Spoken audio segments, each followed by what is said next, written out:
Queridas irmãs, queridos irmãos, que alegria retornar a esta casa, que alegria podermos estar mais uma vez juntos em torno do Evangelho. O Evangelho que para todos nós tem sido a mensagem de amor, que vem soar aos nossos corações a alegria de podermos compreender um pouco mais a vida, em especial no capítulo 3 do livro dos Espíritos, pela qual se encontra o livro dividido em 4 livros, e um deles traz as leis pertinentes. E nós vamos encontrar a lei do trabalho, pela qual todos nós hoje começamos a entender a vida diante de uma nova perspectiva. Preparamos sobre um livro que chegou às nossas mãos do nosso querido André Luiz, do nosso filho, que esse livro busquei 5 mensagens que nos faz referir um pouquinho à importância do trabalho. A primeira mensagem, em tudo faça com caridade. A segunda mensagem, agradeça sempre. Tudo passa, trabalho ativo e constante e contentar-se.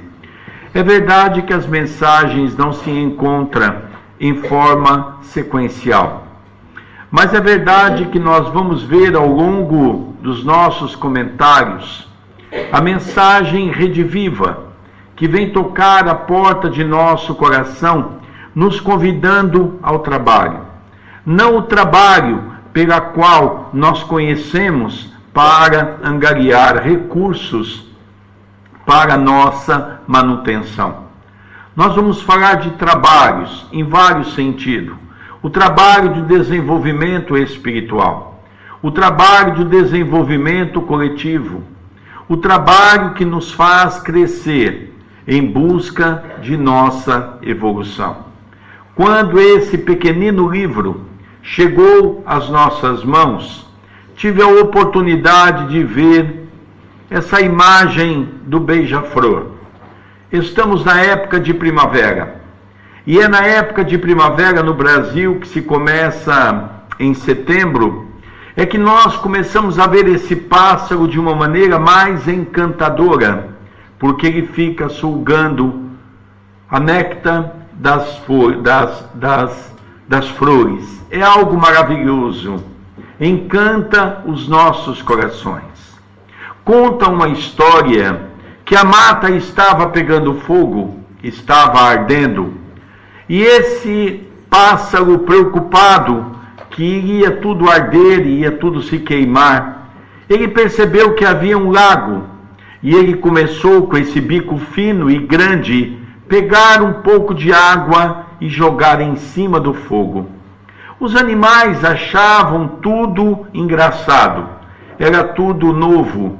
Eles achavam aquilo até ridículo, porque como pode aquele pássaro imaginar que iria apagar o fogo da mata?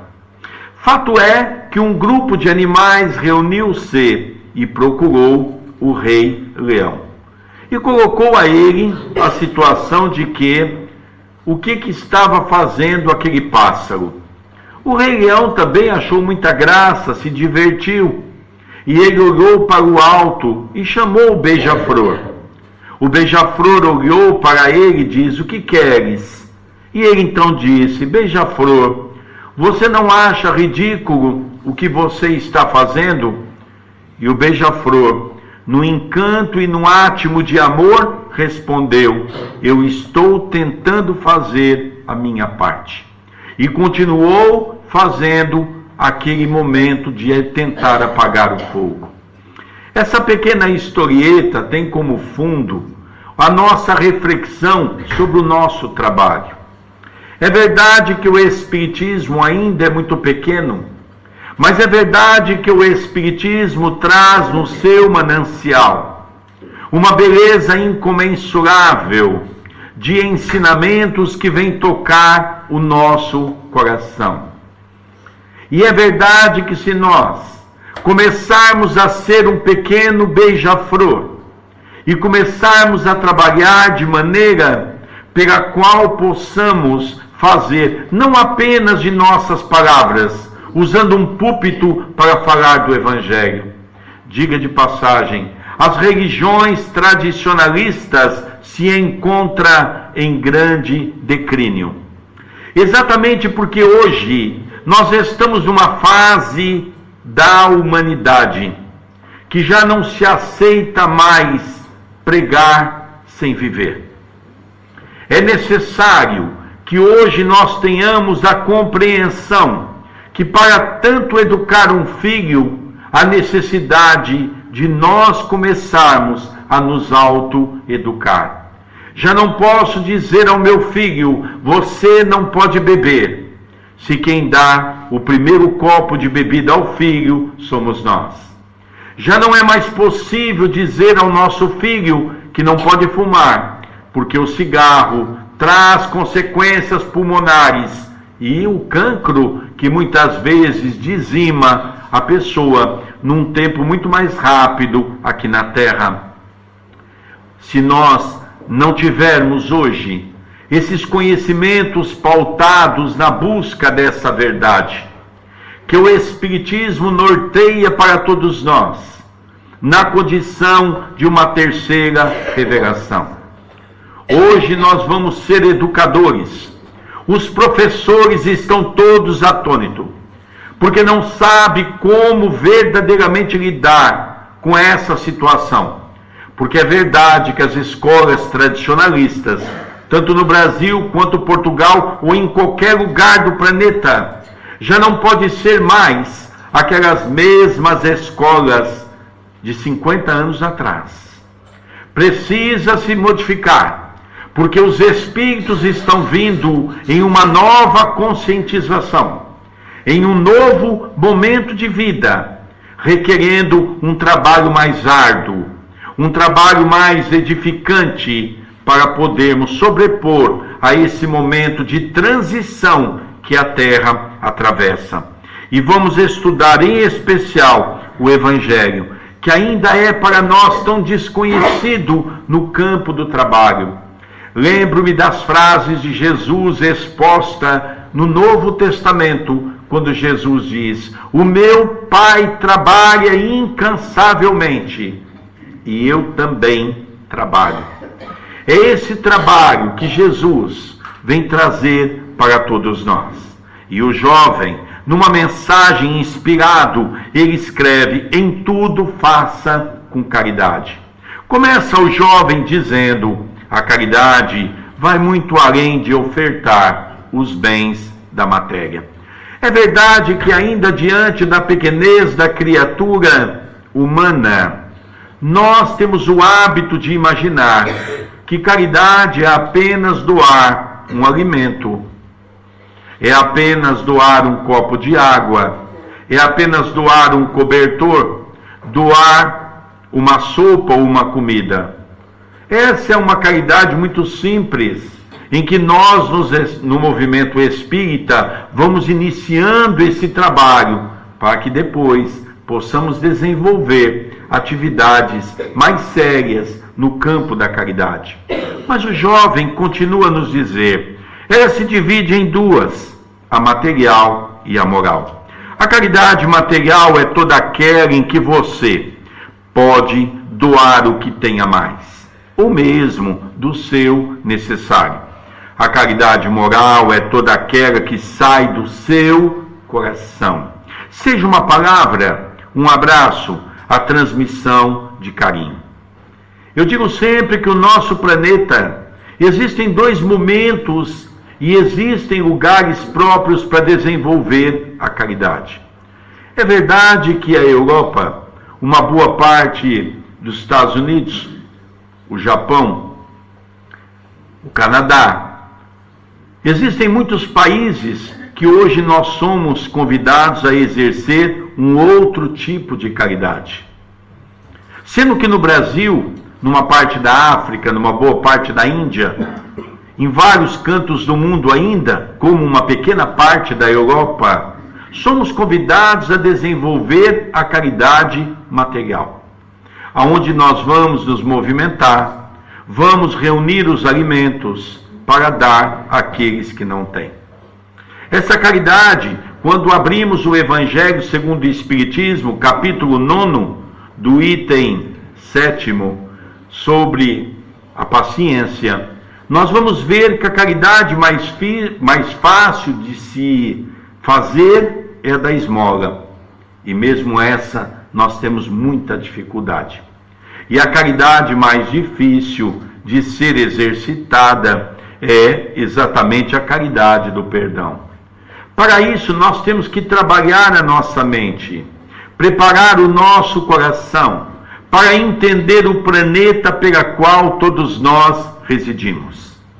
Nós poderíamos afirmar nesta noite que estamos diante de uma doutrina que vem nos trazer o futuro, uma doutrina futurista, porque ela nos mostra o porquê que nós temos que nos corrigir, o porquê que nós temos que nos reformar, o porquê que nós temos que nos tornar criaturas melhores. E vamos começando pelo trabalho da caridade simples, trazendo à casa espírita gêneros alimentícios para ajudar famílias que passam por dificuldade. É verdade que no Brasil é muito mais intenso esse trabalho, logicamente pelas dificuldades mais acentuadas de um país de terceiro mundo, aonde nós temos que, logicamente, ajudar mais nesse sentido aqueles que passam fome, porque vemos ali muitas crianças morrerem de fome. O Brasil, logicamente como a África e tantos outros recantos do mundo, passa por esses problemas. Mas, no ano passado, exatamente em julho, quando eu estava aqui em Portugal, eu ouvi na televisão um programa televisivo que contava que Portugal havia morrido no primeiro semestre 900 pessoas. E aquilo me chamou a atenção, porque eu vi embaixo uma nota que o jornalista estava explicando que 60% das pessoas morreram de suicídio. Logicamente, o suicídio talvez seja uma das preocupações que nós, no movimento espírita, vamos ter que trabalhar um pouco mais a caridade do amor ao próximo, a caridade espiritual, a caridade moral, aquela que nós podemos doar por um simples afeto de um abraço, por um simples sorriso. Lembro-me que nessa jornada tive uma história na qual muito me comoveu e na qual eu tenho compartilhado em alguns lugares, não para mostrar às vezes a grandeza de nossa alma que não existe ainda, mas para mostrar a todos os irmãos de ideal que todos nós podemos fazer um gesto de amor.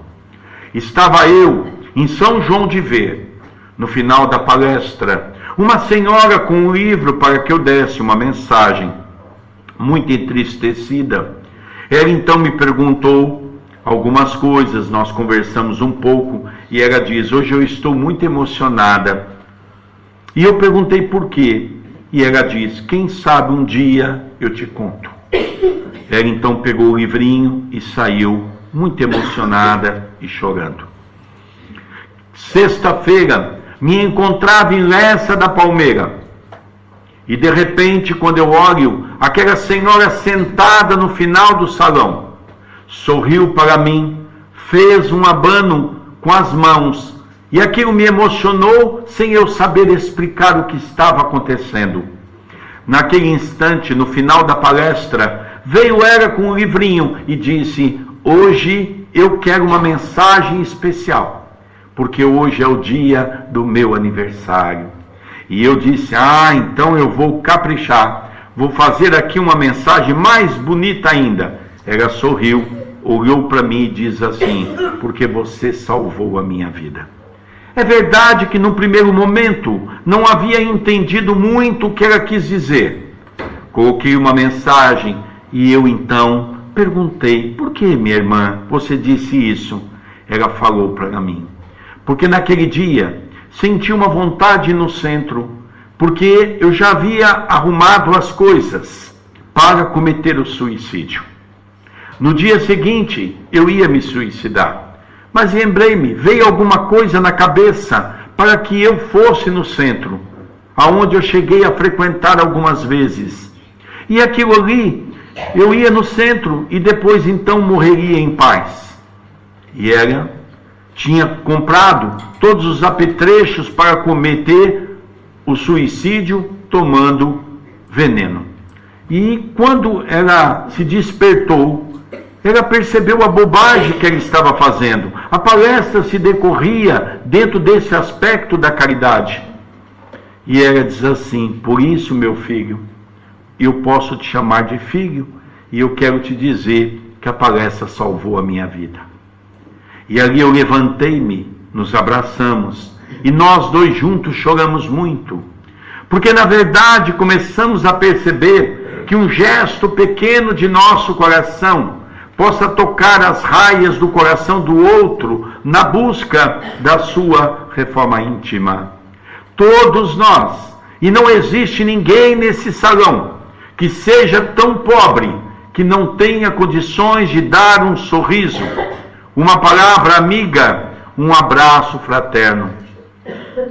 Nós hoje somos convidados a exercermos o trabalho da caridade para podermos crescer espiritualmente no âmbito de nosso coração. E é por isso que nós vamos perceber que Paulo, numa das suas epístolas, que é a primeira epístola aos Coríntios, Paulo já dizia: todas as vossas coisas sejam feitas com caridade. Nós precisamos aprender a fazer caridade. Nós precisamos, desde o gesto dentro da nossa casa, nos pequenos gestos para com a esposa, para com o marido, tratarmos com respeito, tratarmos com benevolência. E nós muitas vezes esquecemos de tratar as pessoas com caridade. É interessante como às vezes, ao andarmos por esses trechos afora, para levar a mensagem do Cristo, como nós vemos os equívocos dentro da doutrina espírita. Não é o púlpito que faz o palestrante, é o palestrante que faz o púlpito, de acordo do seu trabalho de amor, de alegria que prospera na sua vida íntima. Não adianta nós, num centro espírita, sermos mansos no falar, fazermos trijeito, mas se na nossa vida pessoal nós ainda não conseguimos trabalhar com as nossas imperfeições, e é por isso que o Evangelho segundo o Espiritismo decanta para todos nós uma frase: se reconhece o verdadeiro espírita pela sua transformação moral e pelos ensejos que o faz de corrigir as suas más inclinações. Caminhando dentro dessa linha do trabalho, também agradeça sempre, que é também trabalho, e um trabalho operoso que nós vamos ver junto de Kardec. Diz o jovem: agradecer é reconhecer a generosidade do alto para com você, ofertando-lhe todo o necessário para que possa desenvolver intelectual e moralmente falando. Eu vou aqui pedir licença para relembrar uma história que eu já contei, mas acredito que essa história vem culminar com esse momento que nós estamos a dizer. Certa feita estávamos à casa de Chico Xavier, pela qual frequentamos desde 1985, tanto o Grupo Espírita da Prece como a casa pessoal. Às vezes, eram altas horas da noite, os trabalhos estavam se encerrando no Grupo Espírita da Prece. Eurípides, o seu filho do coração, o filho adotivo, às vezes se aproximava e sussurrava aos nossos ouvidos: vai na casa de nosso pai. E ali era uma emoção, porque sabíamos que terminaríamos a noite naquele aprendizado de luz que Chico Xavier passava para todos nós. E o tema daquela noite girava em torno da moral e da intelectualidade, quando o Chico sempre ouvia o comentário de todos. E no final, Chico então disse: Emmanuel está presente, está dizendo que dentro de um processo evolutivo, um homem tem que ser comparado a um pássaro e desenvolver as suas duas asas, a asa da moral e a asa intelectual. E é verdade que essa mensagem já decorre há mais de 30 anos. E Chico dizia: nós vamos ver a parte intelectual em grande ascendência na tecnologia, na medicina, em todas as áreas das descobertas humanas. Mas é verdade também que nós estamos vendo espíritos encarnar, muitos comprometidos com a questão moral, e é exatamente o que nós estamos vendo hoje. E arremata Chico: em 1959 recebi uma mensagem de Dr. Bezerra, e Dr. Bezerra dizia que a porta da reencarnação está escancarada. É hora de vir todos os tipos de espíritos para poderem ter as suas últimas oportunidades no planeta Terra. E é por isso então que nós começamos a perceber a importância de nós, os espíritas, começarmos como um beija-flor, pelo trabalho do amor, pelos pequenos gestos em nossa casa, na sociedade, no trânsito, aonde nós estivermos, começarmos a sermos cristãos, a respeitar e amar o nosso próximo. Continua o jovem a agradecer e louvar, enaltecer a vida e suas bênçãos. Allan Kardec, no Livro dos Espíritos, pergunta sobre a prece, e os Espíritos respondem que a prece se encontra em 3 estágios. Primeiro, nós devemos louvar. Louvar a Deus pelo dom da vida. Louvar a Deus pela oportunidade que estamos tendo, e não fazemos isso. Nesse exato momento, existem bilhões e bilhões de espíritos gravitando em torno do nosso planeta, chamado planeta Terra, pedindo, chorando, implorando uma oportunidade. E nós, que já estamos no corpo, ainda não aprendemos a louvar, a agradecer, a sentir o fogo, a presença do nosso Criador. O segundo é exatamente agradecer. Pouco agradecemos a Deus. É verdade que nós reclamamos daquilo que não temos, mas somos incapazes de agradecer a Deus aquilo que nós temos. Precisamos começar a mudar os hábitos que temos no dia a dia. Um outro ponto muito importante: agradecer a Deus por tudo aquilo que temos, pela oportunidade que nos é dada, pela oportunidade de avanço. E é por isso que o jovem nos diz: mesmo que olhe para os lados e só veja dificuldades, o que nós queremos do planeta Terra? Aqueles que acham que o planeta Terra é um planeta onde a felicidade se encontra no materialismo, pura ilusão. Uma ilusão de ótica que nos faz atravessar o túnel da morte no sofrimento esplendoroso do mundo espiritual. Por isso somos convidados a repensar na espiritualidade. E exatamente é o terceiro, que é pedir. Ou seja, louvar, agradecer e pedir. Nós não sabemos pedir. Nós fazemos barganha com Deus. O Brasil é igual Portugal. Nós temos no Brasil Aparecida do Norte. Aqui, aliás, no Brasil, Aparecida do Norte. Aqui em Portugal, Fátima. Quando vem uma dor, o que nós geralmente fazemos? Nós, como sociedade: olha, se eu tiver a cura, eu vou para Fátima a pé. Nós barganhamos com Deus. Nós achamos que Deus é brincalhão. Nós achamos que Deus está disposto a brincar conosco, Porque nós ainda não conhecemos as leis imutáveis que regem o nosso planeta. E essas leis que faz compreender aquela mesma mensagem de Paulo, quando ele diz: o plantio é livre, mas a colheita tornar-se-á obrigatória. E Deus, logicamente, não se ofende com a nossa pequenez, porque Deus sabe que nós somos ainda seres quase primitivos. Ainda já saímos, é verdade, da fase primitiva, mas nós ainda estamos entre o mundo de provas e expiações e o mundo de regeneração, pela qual o mundo de provas e expiações, o mal ainda prevalece sobre o bem. Tudo passa quando confiamos e cremos em Deus. Outro dia estava fazendo uma palestra, estava com essa empolgação, falando da vida, do amor.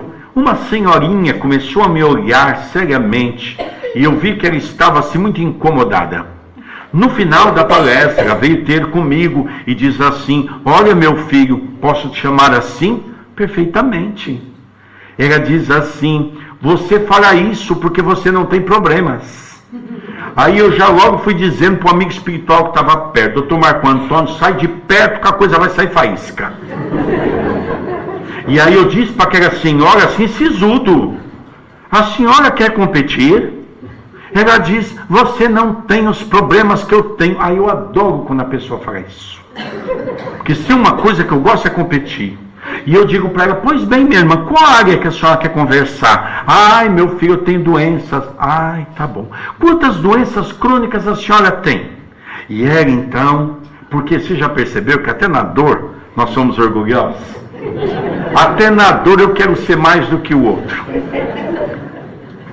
Se a gente fala para alguém que está com uma dor de cabeça, tem gente que fala assim: isso não é nada. Olha, eu tenho um problema no estômago, meu calo, você precisa ver minha unha encravada, como é que dói. A pessoa já começa a pôr toda a doença. E essa senhorinha então diz assim para mim, mostrando com o dedinho: eu tenho 3 doenças crônicas. E aí eu vi ela sorrir. Aí eu disse para ela: minha irmã, a senhora perdeu. Aí ela ficou sisuda de novo. Eu tenho 4, minha irmã. E digo para a senhora, eu estou esperando a 5ª. Aquela mulher quase saiu do centro dando pulo. E ela diz: ah, é? Eu digo: é. E o senhor com essa alegria? Se a senhora vê o tanto de remédio que eu tomo, a senhora desanima.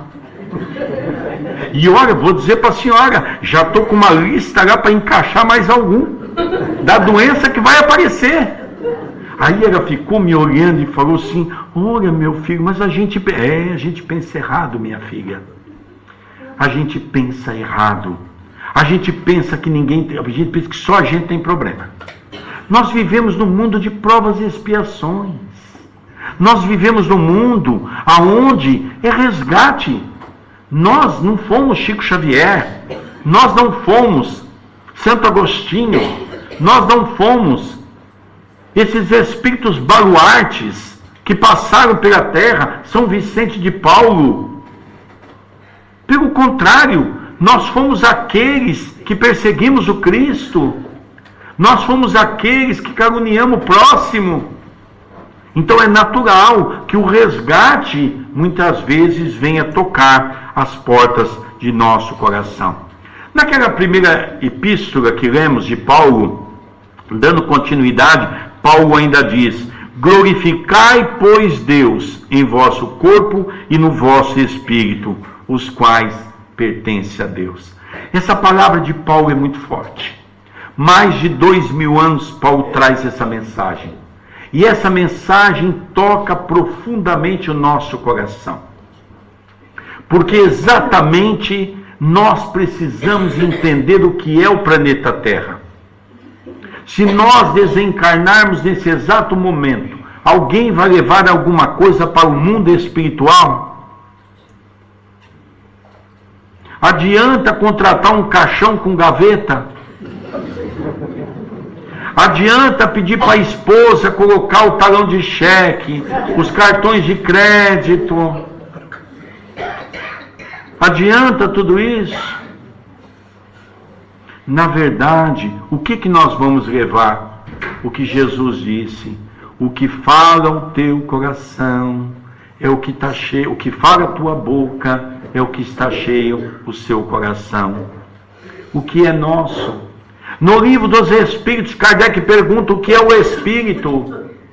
Os Espíritos respondem: é uma centelha divina, é uma luz, é um clarão. Ou seja, o que é nosso é isso. Diga de passagem, é tão pouco isso no planeta Terra que nós não conseguimos viver sem uma roupa semi-material que vamos chamar de perispírito.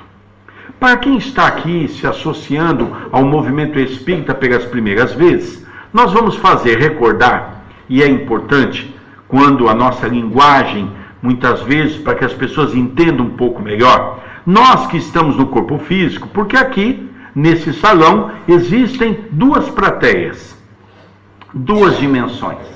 A plateia do plano físico, que é nós, com o corpo físico, e a plateia do plano espiritual, que são os espíritos, e está incluído os benfeitores, aqueles que vieram também assistir à palestra, que logicamente é uma plateia muito mais numerosa do que aquela que está aqui nos ouvindo. Nós, com o corpo físico, Allan Kardec diz que nós temos três partes. A primeira parte é o espírito. O espírito tem que ter um corpo semimaterial, que nós vamos dizer que é o perispírito, que é esse o grande avanço da ciência, o grande avanço da humanidade, porque a medicina conseguiu avançar muito quando começou a descobrir os aspectos do perispírito. E depois compreendemos que é um modelo semelhante ao nosso corpo físico.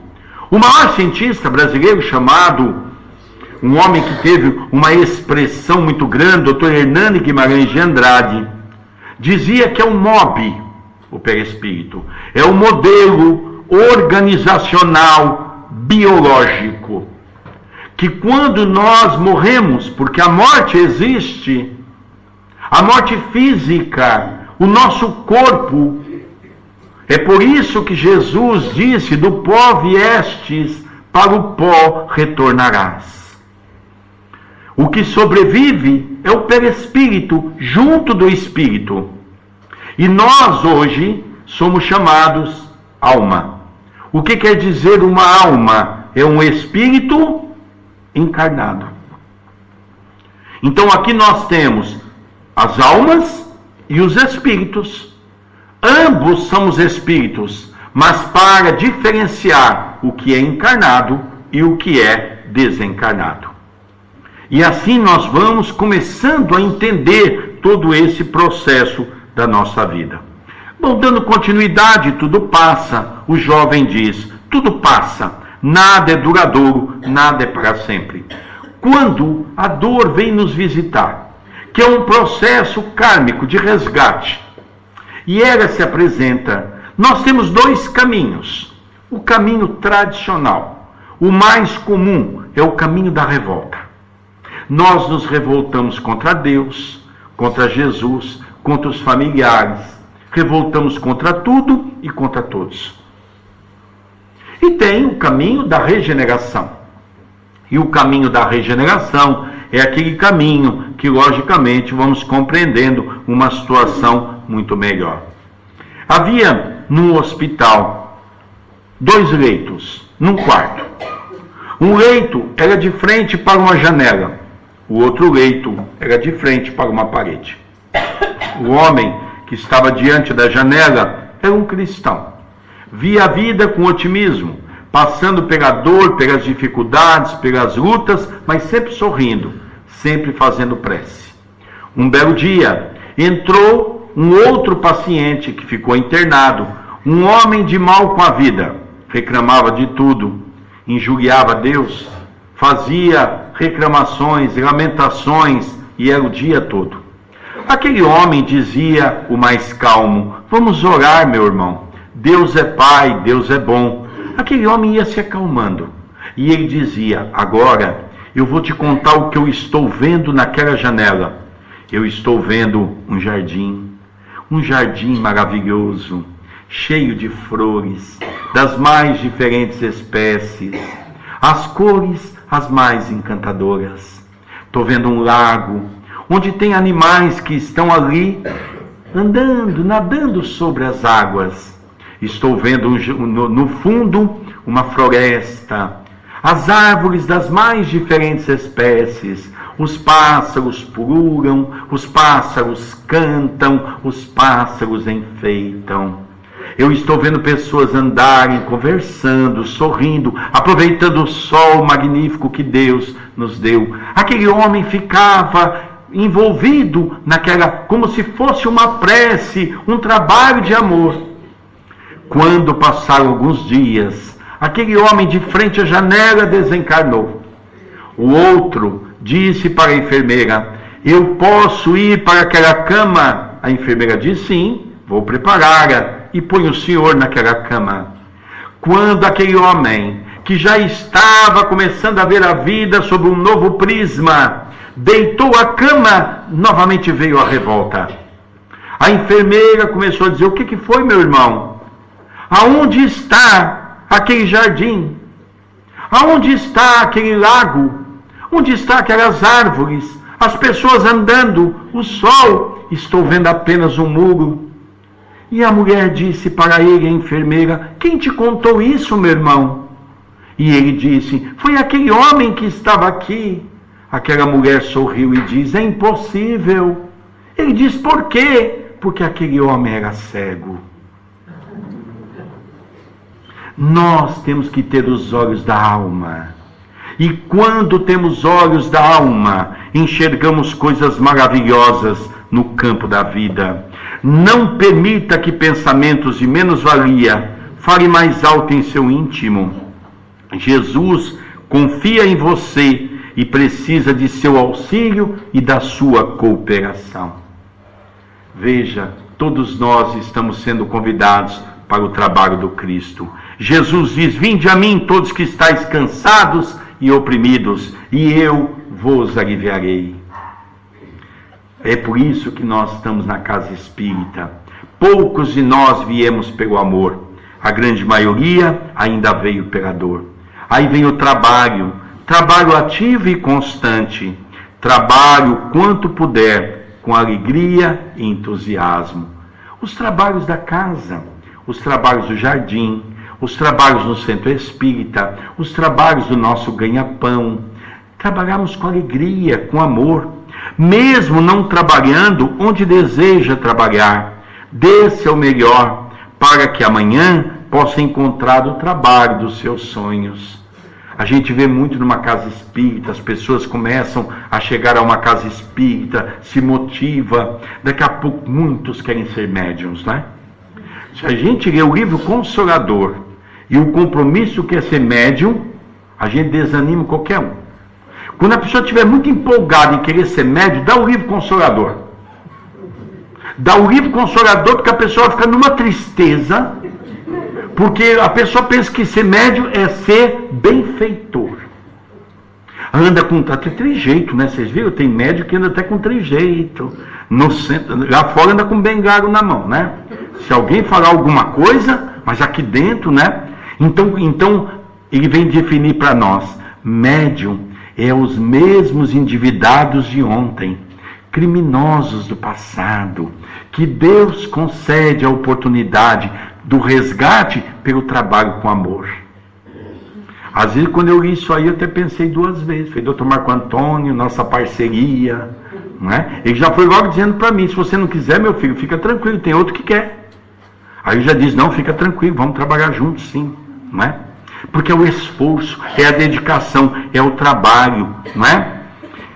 Para que amanhã possa encontrar o trabalho de seus sonhos. Aí disse Jesus: portanto, ide e ensinai. Ide, nós sabemos que é do verbo ir, caminhar. Ensinai, é aqui que nós vamos mudar a concepção. Não é mais ensinar pelas nossas palavras, é ensinar pela nossa postura, pela nossa vivência. E por último, contentar-se. Tudo na vida se torna prazeroso quando compreendemos suas fases, ciclos e momentos. Abençoada doutrina espírita, abençoada a oportunidade que ela nos dá, porque Kardec diz, não se aprende espiritismo brincando, precisamos estudar muito, e é o estudo que vai trazer para todos nós a concepção do nosso pensamento. Adquira o hábito de agradecer, observando e louvando. Aliás, é necessária a calma. Eu não podia deixar de esquecer da calma, né? Já sei, o Tênis já me falou que aqui todo mundo tem calma, né? A gente fala isso toda vez, mas lá no Brasil não tem não, gente. Como sempre tem gente nova, eu vou lembrar aquela história que muita gente gosta.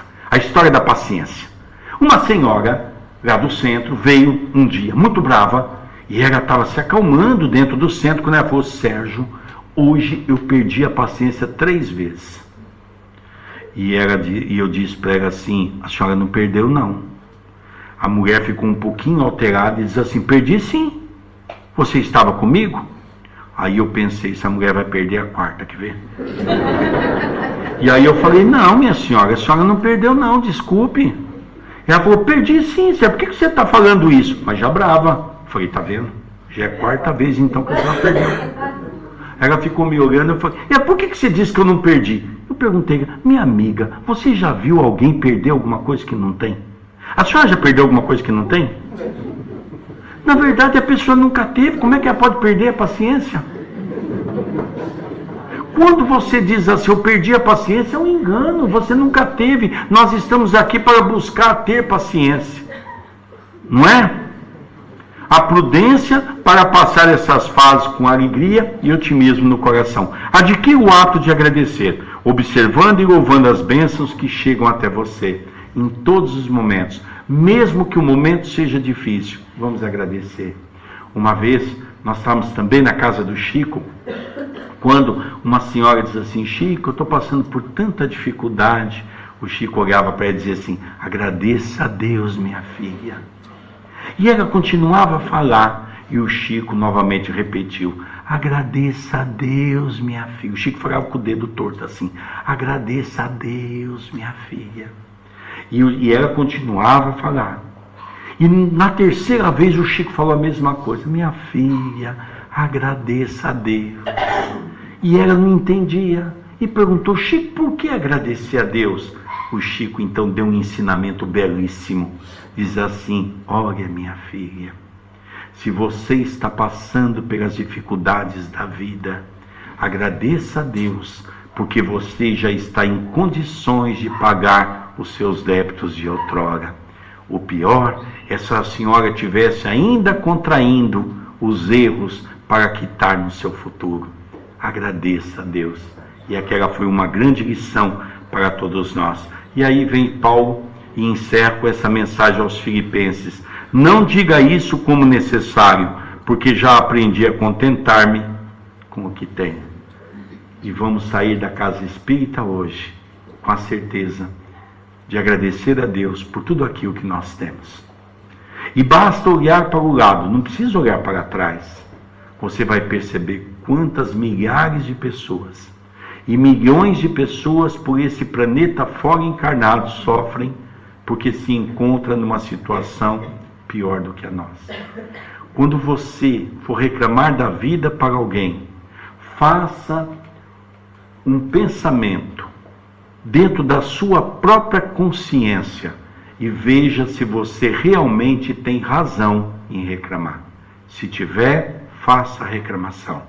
Se não tiver, agradeça a Deus pelo dom da vida. Que Jesus nos abençoe, nos auxilie, nos envolva e nos proteja hoje, agora e todo sempre. Que assim seja.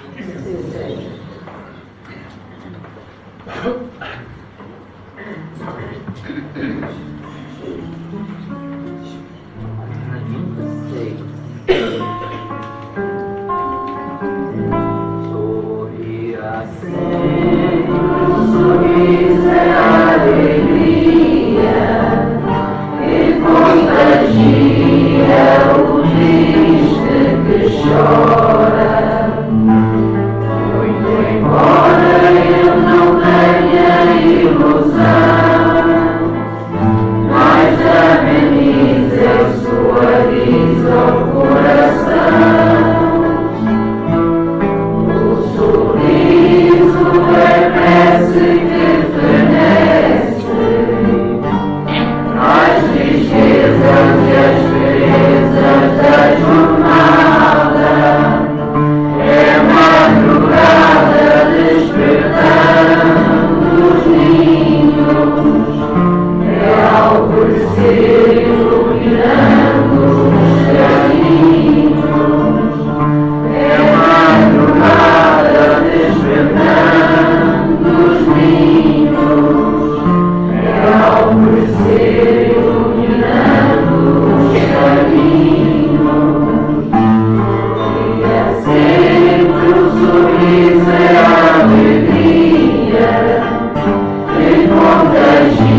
Vamos orar.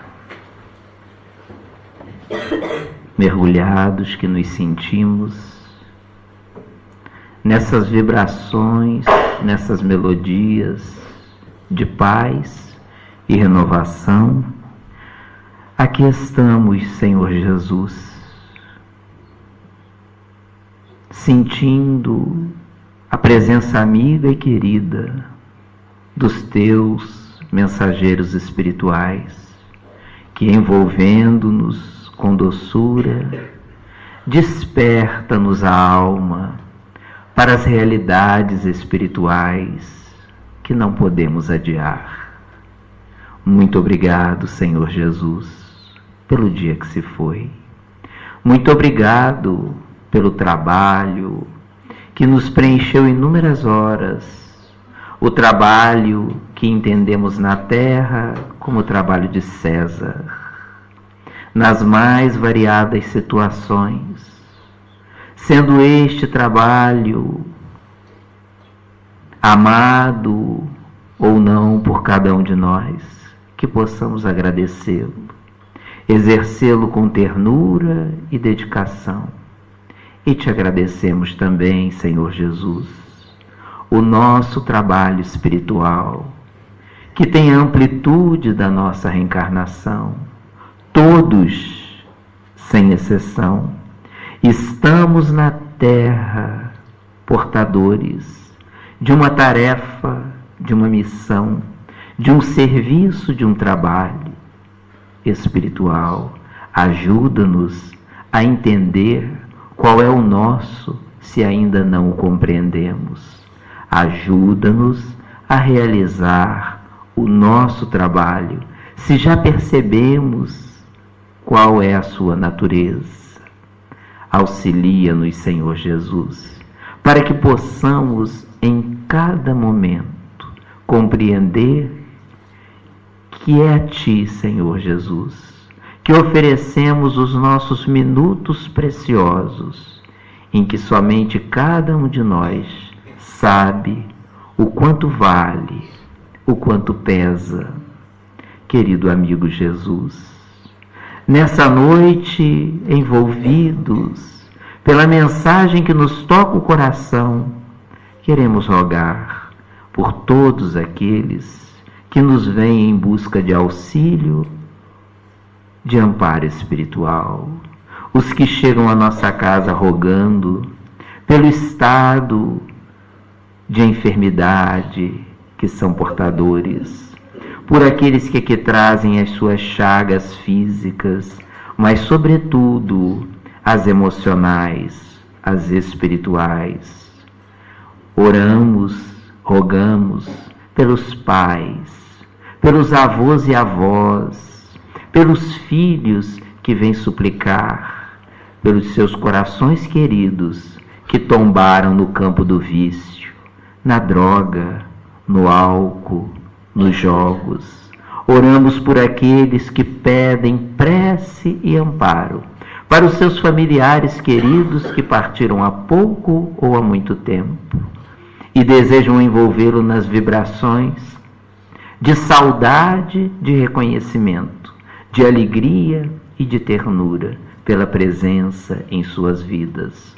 Oramos por aqueles que nos chegam, desgostosos da vida, sem compreender o que fazem nesse mundo e, quiçá, talvez, pensando em adiar suas responsabilidades para depois, por aqueles atormentados, pelas ideias de suicídio, pela ausência de alegria em suas almas, por aqueles impelidos a cometerem crimes. Ó Senhor Jesus, atende cada um de nós diante das nossas necessidades. Inspira-nos para que possamos sair nessa noite daqui mais fortalecidos, mais renovados e confiantes. Abençoe o nosso querido amigo Sérgio Vilar, que possa prosseguir nas suas tarefas, levando a palavra de esclarecimento e ternura a tantos corações. Guarda-nos sob a tua paz, protegendo-nos e amparando-nos, hoje e sempre. Nós assim nos despedimos, Senhor Jesus, rogando que nos ampare e nos proteja, agora e sempre. Assim seja.